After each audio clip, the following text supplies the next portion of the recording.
140. That's how many households HUD said were homeless in Cumberland County last year. 199 people. 165 grown-ups, 34 kids. Wait, hold up. Only 34 kids? There are way more of us than that. There are a lot of homeless kids who are invisible when you look at us by the numbers. HUD only counts people who are staying in shelters or in cars and other places they consider unfit for human habitation. They don't count anyone who's staying with friends or in a motel who weren't around on that one night in January when they were counting. So there are a lot of kids like me who are homeless, but not homeless enough to count. In fact, the Department of Education, who also keeps statistics on us homeless kids, thinks that there are more than 36,000 homeless kids across Pennsylvania. Good Lord. It makes us sound like a math problem. If HUD says there are 34 homeless kids in Cumberland County, and you add all the ones who are living with friends, staying in a motel, or hiding in January, how many homeless kids do you really have? Looking at the numbers is important so we can tell how many of us there are. But behind every number is a person. Your kids with hopes and dreams and unique personalities and talents, and more fears and challenges than most folks will ever have. We live in the margins, uncounted, unseen, forgotten. The stories you're about to hear are true. Each kid who was interviewed was asked what we wanted people to know about our lives and our experience being homeless. What do we want people to know? We want to be accepted for who we are. We wish people knew how we got here. We just want someone to believe us when we tell them about our lives. We shouldn't know what homeless feels like. We're not a math problem. We're people. We miss having tacos for dinner. We feel invisible. We need to know that we matter.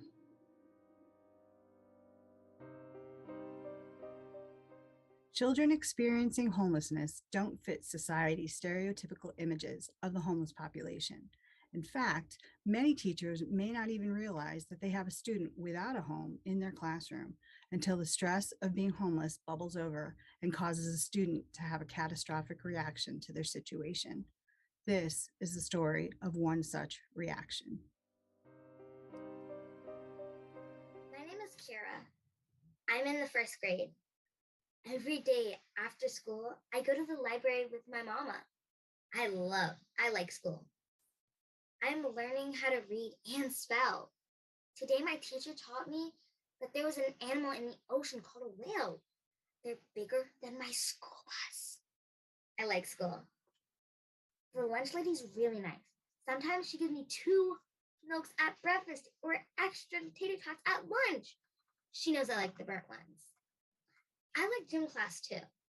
We're practicing climbing a big rope. If you can get the whole entire way up to the top, you get a prize. I didn't get too far up this time. I'm going to try again next week. We went on a field trip to the fire station. I told my teacher I didn't want to go. She said I had to. When we got to the firehouse, I didn't want to go in. My teacher made me. My tummy felt bad. The firemen saw me and asked me how I was doing. I didn't mean to, but I threw up on their feet. Teacher brought me back to the school. She called my mama. Teacher sat in the office with me. She said she was sorry. She didn't know about the fire. I said I was sorry for throwing up. Mama came to school. Her and teacher talked a long time. This other lady came in and talked too. She said sometimes people throw up when they're scared or sad. I get scared a lot now. I have dreams that firemen pick me up and carry me out of school, like when our trailer was on fire. I never get to go back to school again. The nice lady drove us to Aunt Rosie's apartment. We stay there now. She gave me a teddy bear. She told me, don't worry. I can keep going to school. That made my tummy feel a little better. Domestic violence can be defined as physical, sexual, or psychological harm caused by a current or former partner or spouse, as well as by other family members or by a partner's family members. Domestic violence can take many forms, including physical injuries, abuse, and rape, or mental cruelty in the form of bullying, insults, or harassment. Violence against women and children by fathers and husbands is increasingly becoming a major cause of homelessness. Women usually make the decision to leave their abusive partners when the violence escalates and the need to protect their children intensifies. School can provide a safe place for children to begin to grapple with the situations they have escaped or are escaping.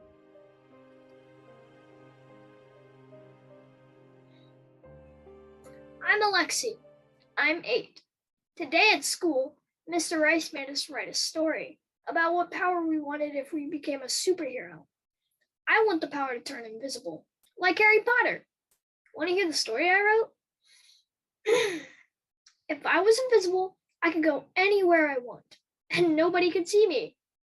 If I was invisible, I would go to a mattress store and jump on all the beds. Then I would lie down on the softest one and sleep all night. If I was invisible, I would go to the grocery store and eat as much as I want. If I was invisible, nobody would yell at me for being in the way. If I was invisible, I would share my invisibility cloak with my brother, so he could be invisible too. Mr. Rice said my story was very creative. He hung it up on the wall. I told him I really like Harry Potter. When I was little, me and my brother played Harry Potter a lot. That's when we lived in Montana. We lived in a little house by a big lake. Daddy lived with us, and Mom, and Jerome. He's my brother. Jerome read Harry Potter books to me in our closet under the stairs. I love Jerome. He's a good brother. Sometimes we had to play invisibility cloak in the closet. We had to sit there, very quiet, like we were invisible. Mom helped us play by locking the closet door. She would do the secret knock when it was safe not to be invisible anymore. Being invisible is a very useful superpower. When Mom and Jerome and me moved away from Montana, we played invisibility cloak. She gave us a superhero mission. We woke up in the middle of the night and had to be invisible.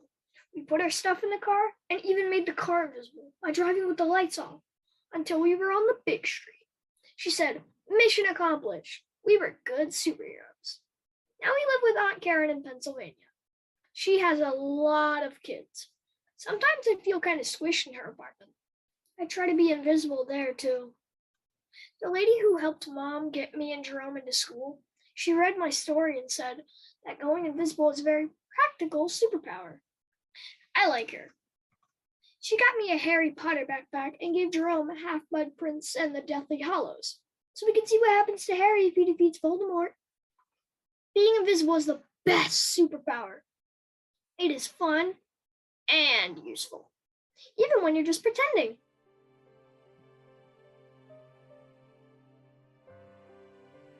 Families with children are amongst the fastest growing segments of the homeless population in the U.S. today. Thanks to the McKinney-Vento Homeless Assistance Act, kids experiencing homelessness have the right to go to school. It also means that there are now liaisons in each school who are trained to help these children navigate being homeless while still maintaining their education. Liaisons are sometimes the first to notice when something is out of the ordinary because they are on the lookout for signs that something is amiss. These liaisons look for red flags. If a child is hungry or consistently late, if a child doesn't have uniforms or their clothes aren't clean. If a child unexpectedly starts lashing out, anything that could trigger them to think, maybe this child is going through something. At only 10 years old, Layla is facing challenges most of us could not imagine. When she lashed out about an assignment, her situation came to light.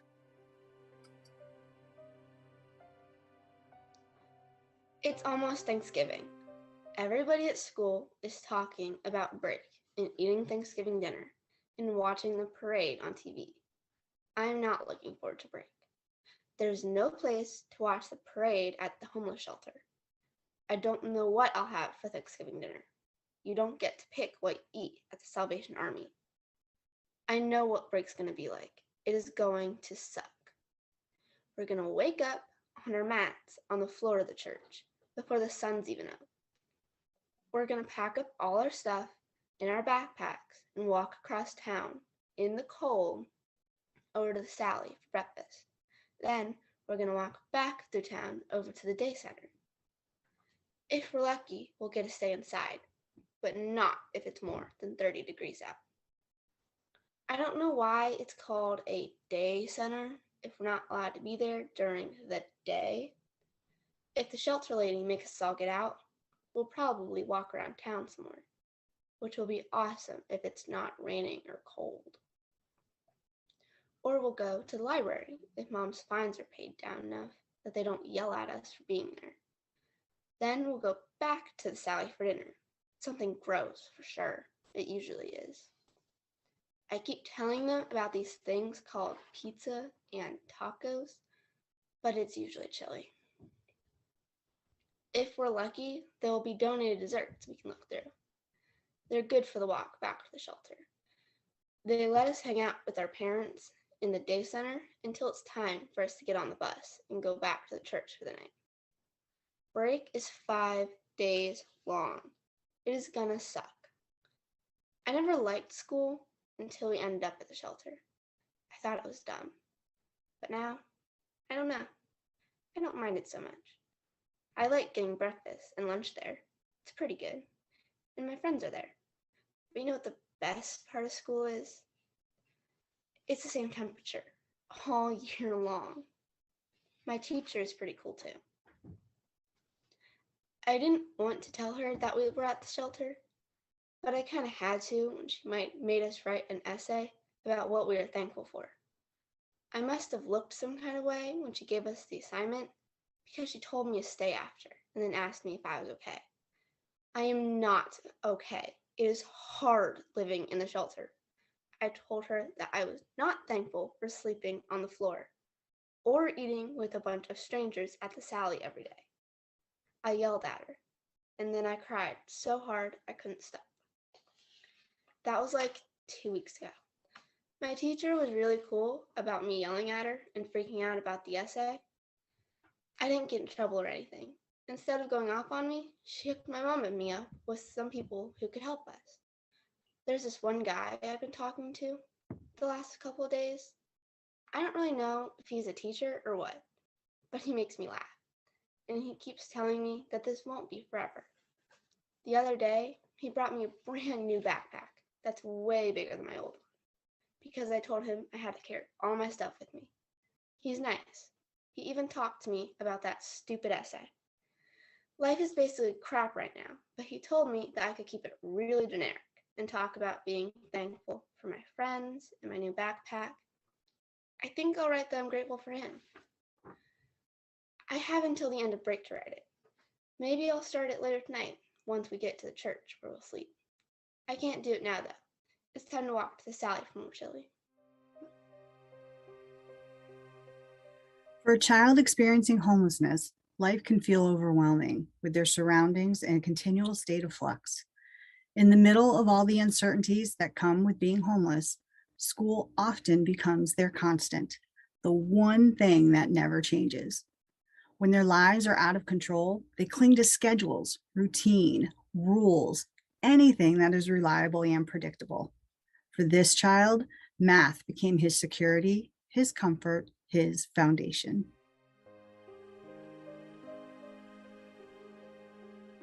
Hi, I'm Gabe. I like math. When you're poor, It's important to be good at math. Like, really important. I can do estimates and rounding in my head now. That's important for when I have to figure out how much time it takes to walk to the shopping center where I get my bus to school. I need to get there before everyone else. I don't tell my friends I'm homeless. They might make fun of me. We stay in the Efficiency Motel by the Dollar General. We have a bedroom with a little kitchen in it. It costs $41 a night. 41 times 30 is 1,230. It's hard to be in school and be homeless. I like going to school because it's the same as when we had a house, but sometimes I get nervous now. My brain is too much else in it to stay focused, except during math. Math is my favorite because the answers is always the answers, no matter what. I can do all kinds of math in my head now. Sometimes I pretend that the grocery shopping is like a word problem. At the beginning of the month, a family gets $548 in food stamps. How much food can mom buy every week before the money runs out? 548 divided by 4 is 137. 137 divided by 3 people is $45.66. I would round up, but you can't round up money. Mom is good at trying to make our money last. Every week, she buys a big roll of ground turkey. It's cheaper than beef. She uses half to make tacos and the other half for spaghetti sauce or burgers. Sometimes I want 4 tacos, but math says that I can only have 2, so everyone gets some. Math has the answers, but the answer is only good when the numbers are big enough.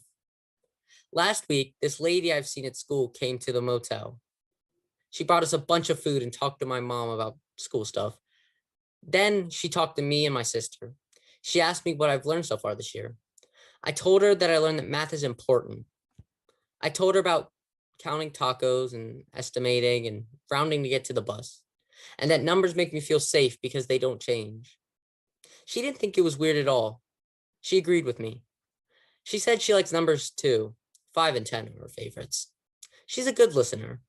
My favorite math to do is addition. I have a Pringles can in my backpack. I keep all the change I find in it. When it's full, I'm going to give it to my mom to help us get a new house. So far, I have 51 cents. It isn't a lot yet, but every time I put a penny into it, it's one more than I had. I like math. It solves problems. Maybe I can use it to solve ours. Illness and medical bills were linked to at least 62% of all personal bankruptcies in 2017. Based on the current bankruptcy filing rate, medical bankruptcies will total 866,000 and involve 2.25 million Americans this year, about 1 person every 15 seconds. Most medically bankrupt families were middle class before they suffered financial setbacks. 60% of them had at least one adult in the family who attended college, and 66% had owned a home before their bankruptcy. These families often became homeless, heaping trauma on children who have already lived through or watched a family member live through a medical crisis. These children shouldn't have to grow up in fear and silence. Maddie has lost a lot in her short life. She struggles to talk about what happened and what she's feeling, but thanks to a patient, gentle advocate, she is starting to open up. 12-year-olds shouldn't know what the word foreclosure means, or what DPIG stands for, or what hospice does. I shouldn't know about reoccurrence rates or what happens when a tumor presses too hard on the optic nerve, or the fact that people's feet turn purple right before they die. I shouldn't know where every shelter and soup kitchen is in town. I shouldn't know about homeless liaisons and the fact that it took a federal law to keep kids like me in school. I shouldn't know about any of this. My sister shouldn't have gotten cancer. My parents shouldn't have lost our house because my sister was sick. My baby brother shouldn't have to live in Ohio with our grandparents. My family shouldn't have to live in a hotel room. My mom shouldn't have to cry herself to sleep every night, my dad shouldn't have to work 3 jobs. And my sister should still be here.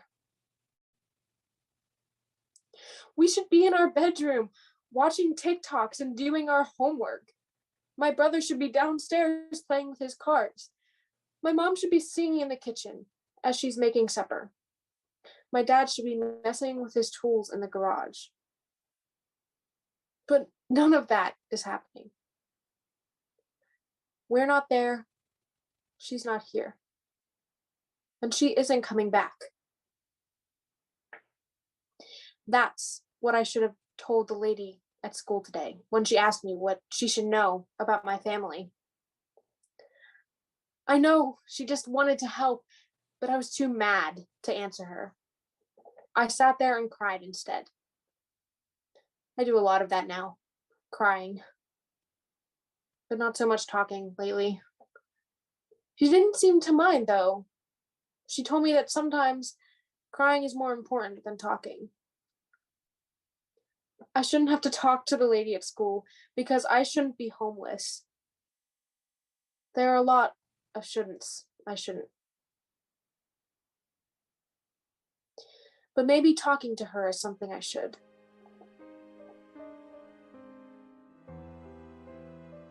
Major disruptions to a family's home environment will inevitably take their toll on every aspect of a family's life, including the education of the children in the family.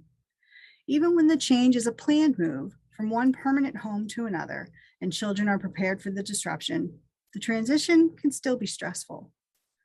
For children whose families find themselves facing homelessness, the loss of their home and often their possessions is more sudden, more traumatic. The family is thrust into a situation that is chaotic, unstable, and often frightening. The experience of losing a stable home can be devastating for children. It takes significant effort to keep pace educationally with their peers while they are navigating both the big feelings that come with being homeless and their less than ideal living and sleeping situations. Luckily for Caitlin, her parents, her advocate, and the school gym teacher all stepped in to make the situation a little more bearable. My dad used to work at the tire factory in town. We had a way cute apartment. It had a deck, a big window in the living room, and a kitchen with a real diner booth. We used to play diner with my mom all the time. She would make these menus on printer paper with different stuff we could choose from, and we would sit there like grown-ups and pick what we would have for dinner. It was basically all stuff my mom was thinking about cooking anyways, but it made us feel really special when she'd write it down in her little notepad and then talk to us while she was cooking it. We lived in that apartment so long that I don't really remember ever living anywhere else. My twin sisters had never lived anywhere else. They're younger than me. This one day last spring, I came home from school and my mom and dad were sitting in our diner booth. They were both crying. I had never seen my mom or my dad cry before. I didn't know what was going on, so I waited for my sisters out on the steps and then took them up to my room to give mom and dad some space. I thought maybe somebody died. We were up in my room for I helped Sayla and Sienna with their homework and then did mine while they played games on my phone. Finally, mom and dad came upstairs and I found out what they were so upset about. The tire factory was closing down. My dad didn't have a job anymore, and worse, the people who owned the apartment complex were selling it to the college down the street. We all had to move. Long story short, we couldn't find another apartment. Nobody wanted to rent to us because dad was unemployed, and besides, all the apartments in our neighborhood are too expensive now. We ended up selling most of our stuff because mom said it'd be too expensive to store it. We had a massive yard sale. I tried not to cry, but when I saw our diner booth drive off in some stranger's pickup truck, I lost it. This whole thing was so unfair. We spent the summer living in a tent at the state park campground. It wasn't terrible, but it wasn't home either. Then, when the campground closed for the season, we moved into our minivan. Do you know what it's like to live in a minivan? It sucks. Think about riding somewhere for 4 hours with your 6-year-old twin sisters and your parents and your stuff. Now think about having to sleep in it and do your homework and find things to wear the next day. My mom and dad both got a job out at the warehouse on the edge of town. They both got hired for the 3rd shift, so every night we drive to their work parking lot, they put us to bed in the back of the van, and then go inside to work. In the morning, when they get off, they wake us up and we get ready for school at the gas station. Even though we live in our van, our parents make sure we read every night before bed. They tell us how important it is to keep doing normal stuff like reading, and that even though we live in our van, we still need to get good grades and succeed in school. They are really serious about that school stuff. Every week, they meet up with this woman who, honestly, has helped us a lot. She hooked us up with breakfast and lunch at school. I got the gym teacher to let us come in early and take showers and stuff before anyone else gets there. He lets us wash our clothes in the washer he uses for sports uniforms.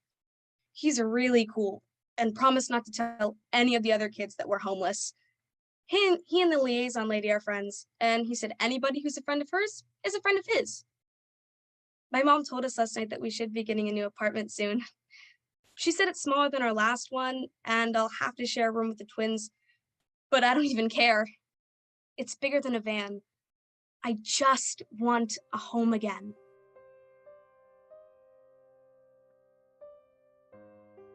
Unaccompanied homeless youth are young people experiencing homelessness who are not in the physical custody of a parent or guardian. There are as many reasons a teenager may be alone as there are homeless teenagers. Often, though, youth homelessness is rooted in family conflict. Sibling violence is a very real cause of homelessness for unaccompanied teens. When other arrangements can't be made, teens can end up on the streets, alone, hungry, and fending for themselves. Cheyenne was only 15 years old when the violence she faced at home became unbearable, and she found herself homeless.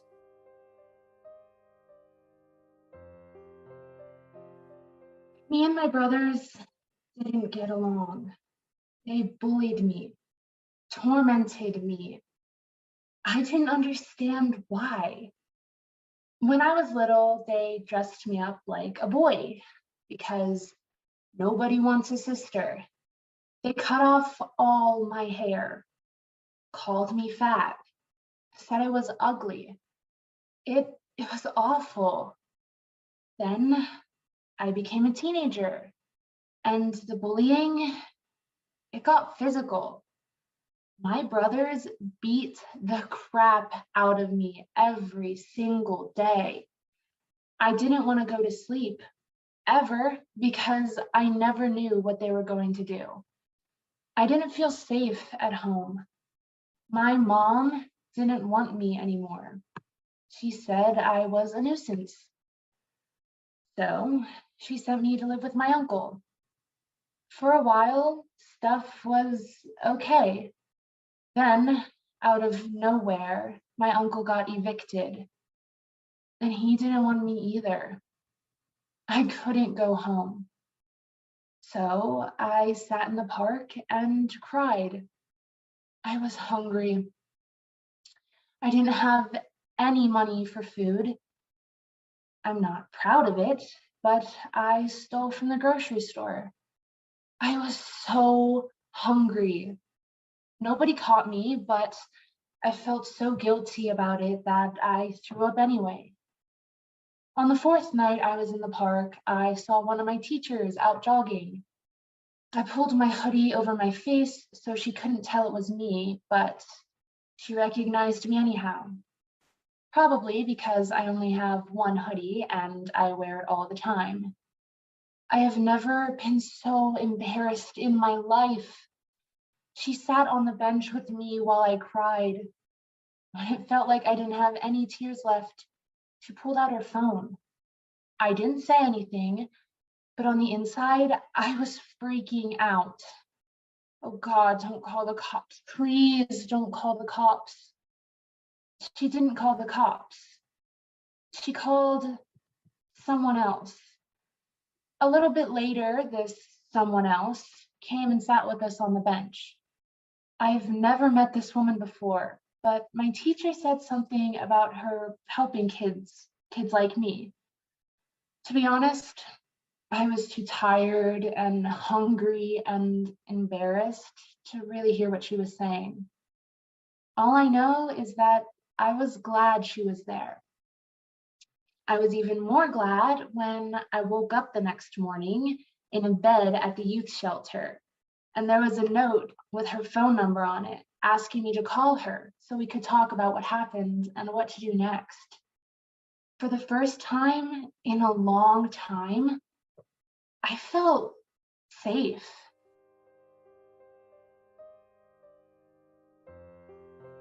Estimates show that LGBTQ youth comprise up to 40% of the total unaccompanied homeless youth, even though they only make up 5 to 10% of the overall youth population. There are many reasons why LGBTQ youth may face homelessness, but the most critical factors are focused on family units. The True Colors Fund notes that family conflict is the most common cause of all youth homelessness, but instances of parental rejection are far more significant amongst LGBTQ populations. Half of all teens get a negative reaction from their parents when they come out to them, and more than 1 in 4 are forced to leave their homes. Ellie is one of those teens. I was kicked out of my house because I'm gay.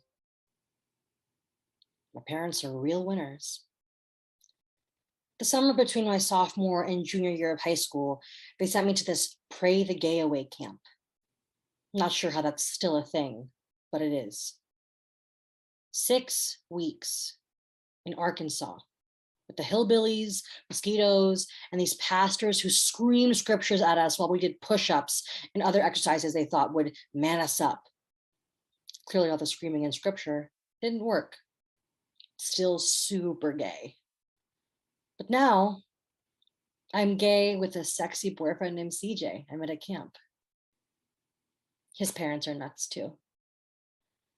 I knew my parents were going to be pissed that their stupid camp didn't magically make me like girls. So I decided to just put myself back in the closet until I could get out of school and move. So when my parents met me at the airport, I pronounced myself cured. Straight as an arrow. Hallelujah. I played the little game for most of junior year, went to church every Sunday, took my best friend Emma to homecoming because, shocker, she's a girl, watched football with my dad, you know, straight people stuff. But right before spring break, I screwed up. I left my phone in my jeans pocket and my mom found texts between me and CJ. That was it. World War III. I didn't think it was possible to get a 4-hour lecture on all the ways why I was a disappointment to my parents, but that's exactly what happened. I'm a disappointment. I'm going to hell. I'm a waste of their money. OMG, gay camp is expensive, Elliot. I'm a tool of Satan. I'm going to end up with AIDS. Oh, and my personal favorite. We don't want any faggots in our family. Fun night. And then the moment came that I knew my parents were actually assholes. My dad went in the garage and pulled out one of the big backpacks we use when we go camping on the Appalachian Trail. He threw it at me and told me to get out. I was like, wait, what? He was totally serious. I could take whatever fit in that backpack and nothing else. You've got to be kidding me. Normal parents don't just throw their kids out for stupid crap like being gay, right? Then I remember that normal parents and my parents don't belong in the same sentence. I'm so glad that I've been obsessed with Marie Kondo because I was able to fit most of my clothes and important stuff in that backpack. So I was standing on the porch with my stuff in a backpack like I'm going on some screwed up camping trip. And I said to my dad, well, where am I supposed to go? He told me he didn't care. And he shut the door in my face. I went to my friend Devin's house, and the next morning his mom called the school to tell him what happened and see if they could help. Yeah, that went well. All the school did was call my parents and asked if I was allowed to go home. Of course, my crazy parents said yes. I just needed to follow the rules. Yeah, well, one of the rules is don't be gay, and you're super gay. It's kind of impossible. The school was also pretty freaking impossible. They said that Devin lived outside the district, so I couldn't keep coming here if I was going to live with him. They didn't understand why I couldn't just go home. They didn't get that I just wanted to keep coming to school and for life to be normal. I like school. I have friends who know the real me, and this awesome music teacher who treats me more like her kid than my actual parents. I told my teacher at school I kept saying I wasn't homeless, even though all my crap was in a backpack and I was sleeping on Devin's couch. My teacher said, "You have to meet this woman I know and tell her your story." I did meet her, and she told me that I was something called McKinney-Vento eligible. What does that even mean? Are they gay too? She said the first thing it meant was the school couldn't say I wasn't homeless anymore. That woman marched herself right down to the office and told them exactly what was what. Oh my God, it was the best. I would not want to be on her bad side. But I'm so happy she's on mine. Many homeless youth and young adults have experienced significant trauma before becoming homeless and are particularly vulnerable both physically and emotionally. Research shows that 20 to 40% of unaccompanied homeless youth were sexually abused in their homes, while 40 to 60% were abused physically. When home is the place you fear the most, school can be a haven where the nightmares can't invade, where adults care and do their best to propel these hurting children forward while helping them begin to heal from the deep wounds they live with every day.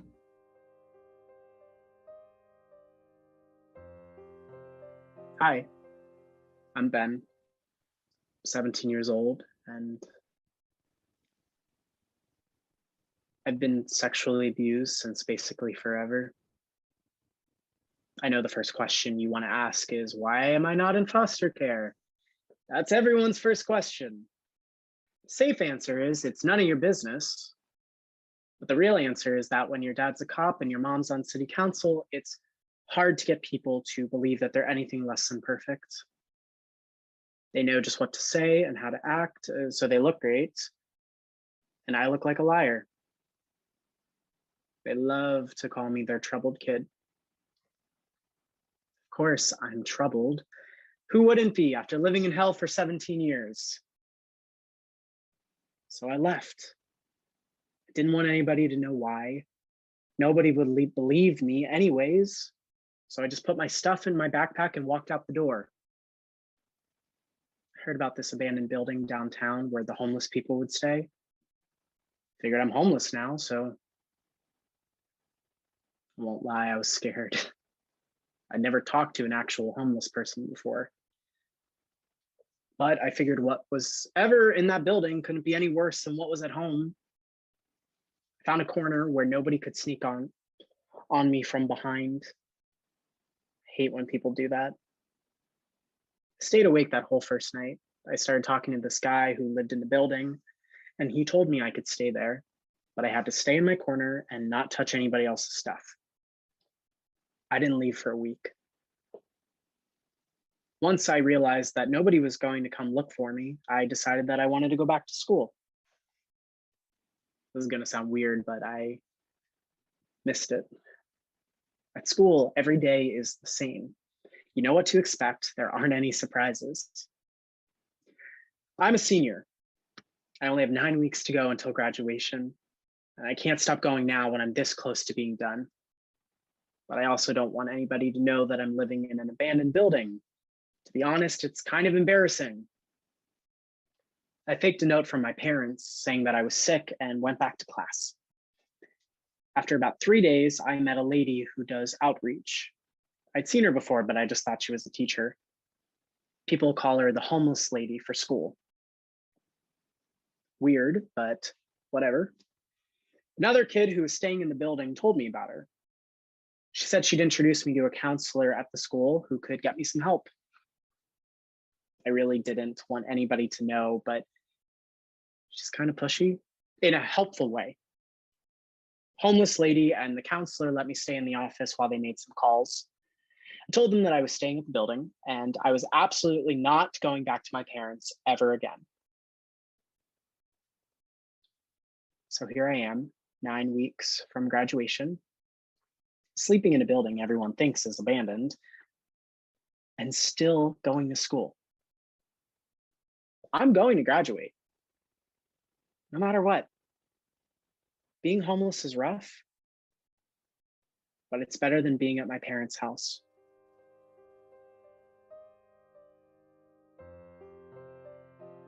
More than 1 million public school students in the United States have no room to call their own, no desk to do their homework, no bed to rely on at night. State data collection shows the number of homeless students has doubled in the past decade, and those numbers continue to rise. These students have to overcome seemingly insurmountable odds just to stay in school, let alone graduate. These next 3 students, Selena, Aman, and Tehran, have made it to graduation and beyond, all while navigating homelessness. They need resources, they need advocates, but most of all, they need to know that they matter.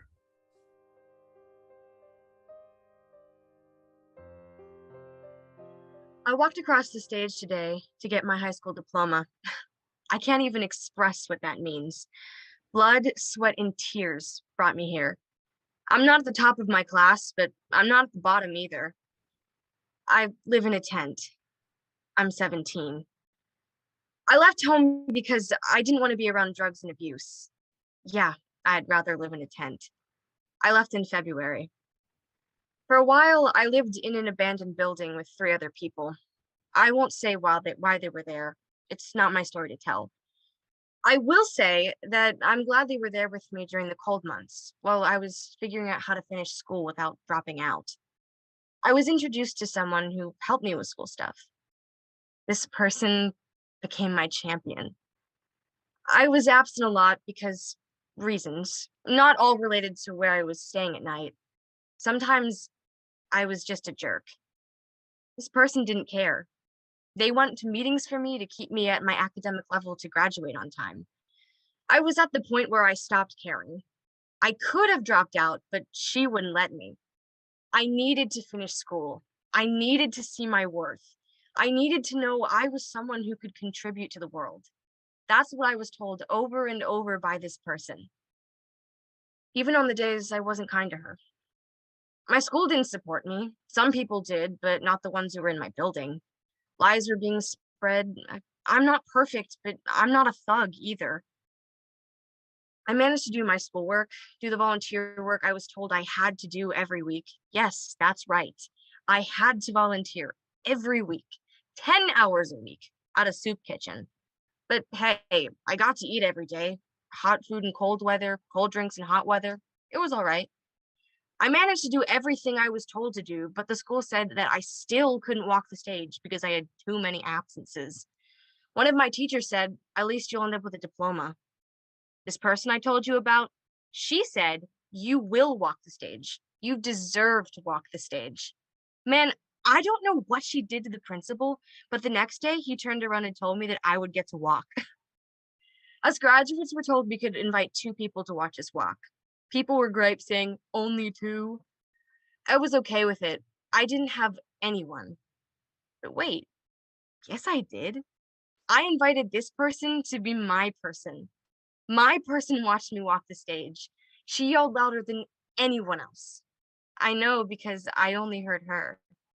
I didn't even mind that she was screaming her head off for me. I was smiling like I have never smiled. I was posing for pictures with friends and their parents. I kept smiling while my person took me out to dinner. I stayed in my cap and gown the whole time. People stopped to say congratulations. I smiled while we went to the grocery store to get some things for the weekend. I wore my cap and gown in the grocery store. I'm still smiling, even after my person dropped me off at my tent. Today, I walked the stage to get my high school diploma. Today, I know I am worthy.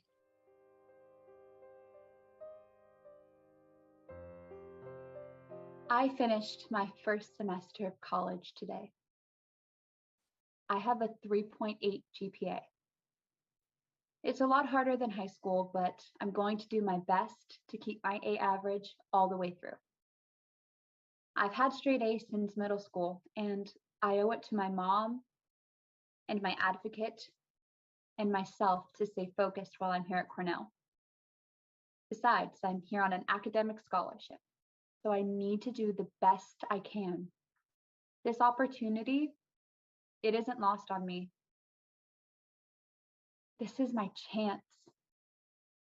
If someone had told me 10 years ago that I'd be here at Cornell making almost straight A's and working at Starbucks, I would have laughed. I mean, I was only 8, but even then, I knew that kids who lived in dumpy motel rooms with their crazy mothers didn't go to college. We just don't. That's where I grew up. Well, that's where I spent the most time in one place. Room 208 at the Corner Brook Motel on Route 12, just outside of town. Just me, my mom, and the bedbugs. Where was my dad? Who knows? Probably getting high somewhere. I haven't seen him since I was 6. Mom, she was there. She never left the hotel room if she could help it. When I got older, I learned that it was called schizophrenia. But when I was little, I just thought that she was batshit crazy. She wouldn't take her medicine, so she didn't function. For as long as I could remember, we were homeless. One of my first memories is waking up on a mat in the shelter with an old lady's feet in my face. We couch surfed for a while. Sounds way cooler than it actually is. We ran out of friends really fast. Once we ended up sleeping on a towel that my mom laid down on the floor in our friend's garage.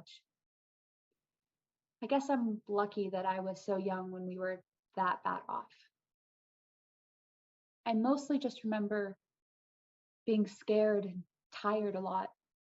By the time I was 8, I was really tired of feeling scared and tired. The librarian told my mom about a church program that would put us up in a hotel.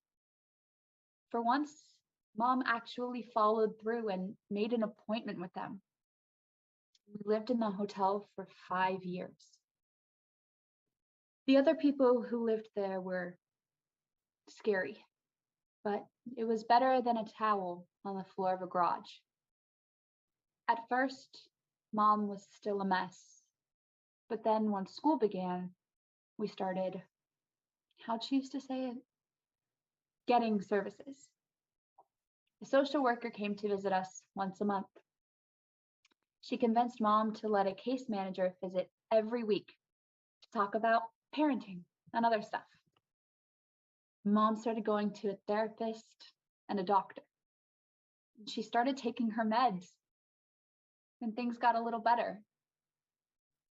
When I was 13, Mom finally got her disability.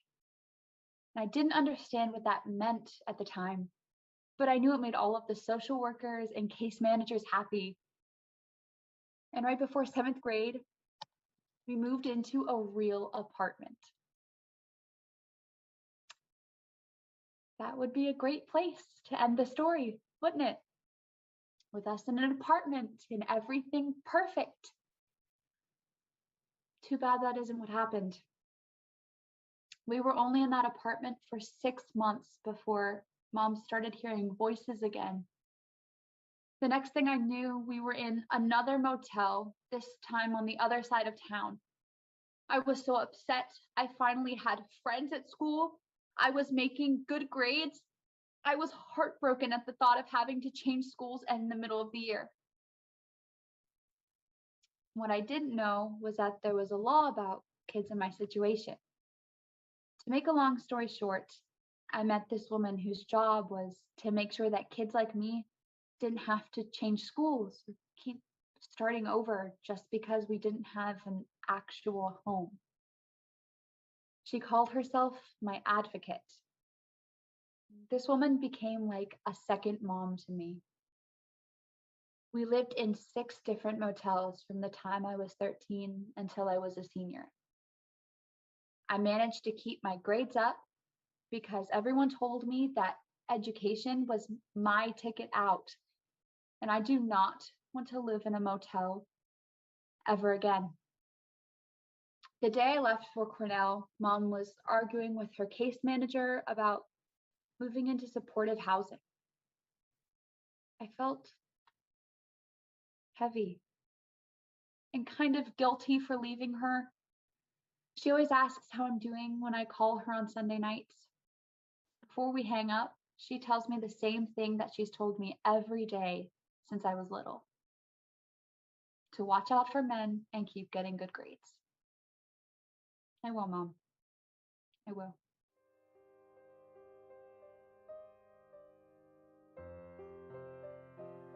You ever watch The Golden Girls? I love that show. Sophia's my favorite. Picture it, Pennsylvania, November 2017. I'm 17 years old and on my own. I haven't lived with my parents for a few years now. Been couch surfing off and on, camping out a lot. Last winter, I stayed in this old factory for a minute until the cops came and tossed me out at like 3 a.m. That was special. I'll admit it. I didn't have my crap together back then. I was a mess. I wasn't homeless because I was a mess. Nah, I was homeless because my mom didn't want me. I was a mess because me and homeless will screw with your head. I don't know when it happened exactly, but I just stopped giving a shit. Crap. It wasn't an overnight thing, but I just kind of gave up. It's hard to imagine a future when you barely have a present. School? Nah, wasn't a priority when you're trying to survive. I about dropped out. Then she showed up. I don't know who told her about me or why she cared, but she dogged me all year long. Kept bringing me supplies, pizza. Now, I didn't trust her at first, but then I decided she was alright. She always smiled when I said that. You alright, pizza lady. She smiled like she got an award or something. She helped me get my crap together. Pizza lady doesn't like it when I swear. I'm trying not to. My old folks don't like it either. You're wondering who my old folks are, aren't you? Now that's the story. So pizza lady gets me back on track in school. Make sure I have somewhere safe to sleep, enough food and supplies. And that woman tells me I need to start volunteering. Say what? I'm like, is this lady serious? She was so serious. Couple days later, she starts bringing me another pizza and tells me she has this new partnership and I needed to start going there to do my hours. Damn. Crap. I was hoping she forgot. Okay. So I ask her where this place is and what I'd be doing. Pizza lady just smiles her big grin and says, "You're going to be working at the senior center." And I'm standing there like, huh? I look at pizza lady standing there smiling like she had the best idea ever. And I decide that she has lost her dang mind. Those old white people, they're going to hate me. They're going to go straight 1960s and chase me out the building with their walkers. I look at pizza lady again. She is still smiling like, hello? Pizza lady, have you seen me? Do you forget I'm black? Do you want me to go to work with a bunch of old conservative white people? Pizza lady just stood there with that damn darn grin on her face and says, yes, yes, I do. I think you would be great. What the hell? Heck, what the heck? So next day, she meets me at the senior center. I had no idea what to expect. But after I got over myself, it was I started spending more time at the center. More hours than Pizza Lady made me volunteer. But she didn't need to know that. Every week, she'd bring me a pizza and ask me how it was going. I just grin at her and say, it's all right, and then laugh when she looked like she didn't believe me. It was all right there. Truth, I loved it. Those old folks, we have a lot in common. A lot of them don't have families who don't want them either. You know what happened at that senior center? They didn't run me out. I ended up with 3 dozen grandparents. They wanted me there. I volunteered all winter. The director kept my secret about being homeless. She even let me sleep in the center when the snowstorms hit. On Martin Luther King Day, I had off school, so I decided to spend a day at the center with my fam. Pizza lady said she was going to show up too and check on me. Man, she was nervous. I guess telling her it's all right all the time had her a little freaked out. We walked in and she's asking me, is there anything I need to know? Like I was hiding something. Calm down, Pizza lady. It's all right. Got into the center and Pizza lady saw what was up. I was saying hi to my fam, giving high fives and fist bumps like I always do. Ernie doing our special handshake, you know.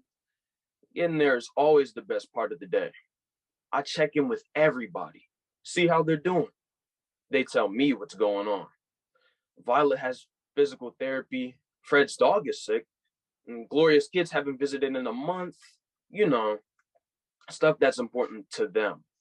They need to know they're important. Everybody needs to know that they're important, that somebody wants them around. That's why Pizza Lady made me volunteer. I didn't get it at first, but that was it. I needed to remember that I mattered, that other people matter, that we need each other. That's why I'm in school now at Penn State Harrisburg. I'm working on my recreational therapy degree so I can run the senior center someday. Pizza Lady taught me that. She's all right. Sonia Pittsy, a longtime advocate with PA Education for Children and Youth Experiencing Homelessness, says that making a change in the lives of homeless students is as simple as making a ripple on the water. Anyone can be a ripple of hope in a child's life. Our ripples grow into waves, and with enough waves, we can have a tsunami of success. Often the first ripple of hope a child in a housing crisis experiences are those made by the tireless liaisons, social workers, ECHIA regional coordinators, and others who work every day to bring hope to those students who feel invisible and forgotten. In our stories, Tehran called her the pizza lady. Gabe learned that she likes 5s and 10s. Ben called her the homeless lady for school. Selena called her my champion. For Aman, she was an advocate and a mentor. Elliot learned that she's feisty and she'll stand up for her students. Leela's advocate made her laugh, something she didn't get to do very often. Alexei said his person would fly if she was a superhero. He's already convinced she's already his hero. Kira's tummy feels better when they talk. Caitlin's liaison helped her and her sisters feel normal, even when life was nuts. She helped Cheyenne feel safe. Maddie realized she needed her. So did I. We all did.